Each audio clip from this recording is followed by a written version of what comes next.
let's do an assembly of trucks again. All right, so, oh, as you can see, we have made it into gloss. Totally freehand. And I've got these like 50-year-old decals, maybe even older, that we're going to be putting on here. And I currently have them coated with some micro scale decal bonder. So I have to wait for them to cure up in a while. Now, going back to the trucks. Okay, I've already got one together here. Looking good. So what I want to do first is we want to examine each gear. And we're looking in here to see if there is any type of registration mark at all. These don't seem to have one, but there's one side of these that's got some pitting. That's going to be the upside. Same with this one. Just a little bit of pitting on one side, nothing on the other side.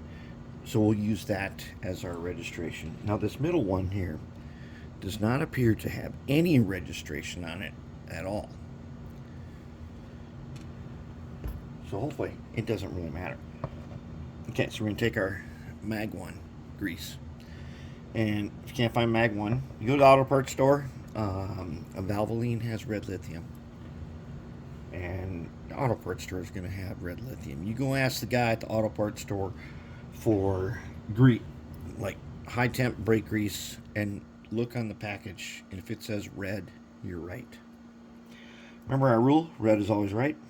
Okay, so the first thing I'm going to do is I got a little on my screwdriver here. I'm going to put just a tiny bit in the hole, just a little bit, right?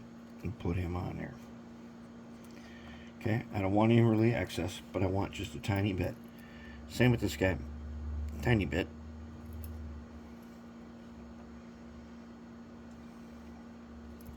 Same with this guy, tiny bit. Okay. All right. Now we'll wipe off any excess that comes up. Okay. Now, how much grease to put on? Remember, Red Lithium.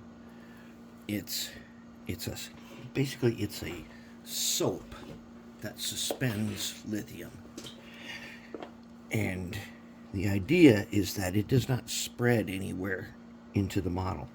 So we only wipe on a little bit, just a tiny bit, maybe a little bit right there, right, just like that, just a tiny bit. Then we start spinning it. Now we're going to start to see a string form.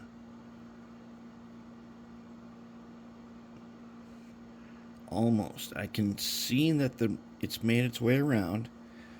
And we're going to save the string for once we get the wheels in there.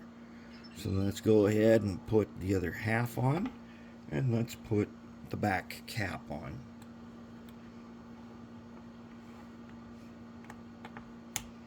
Okay, now it's going to stay together. Okay, so now we're going to take our wheels. Now these things here, I'm just going to pinch them just a little bit with my fingers. I just want a tiny little bit of a bend in the very ends. Not very much.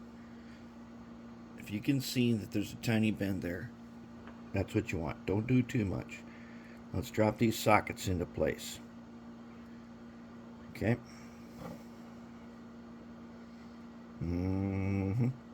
Okay. Okay, now if we've done our job good with our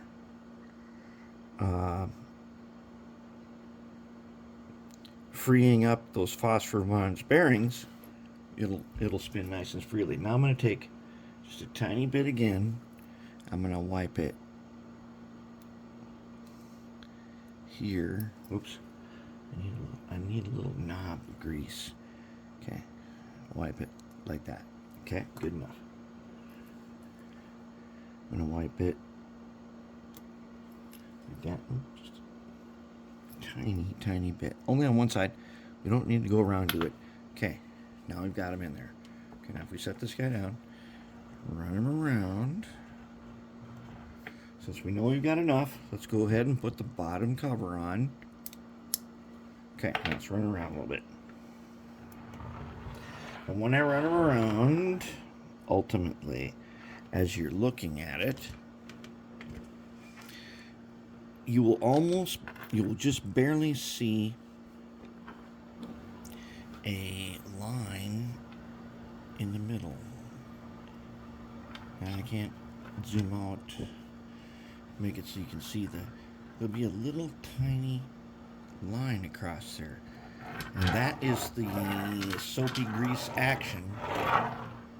That means we've got enough grease. Because this stuff goes only where it is needed and does not spread any farther and does not get into motor. It does not turn to amber. It withstands extreme temperatures. That's the stuff. Okay, we've got trucks. Alright, I'm going to get ready to line up worm gears and stuff, and then we're going to get ready to mount the motor.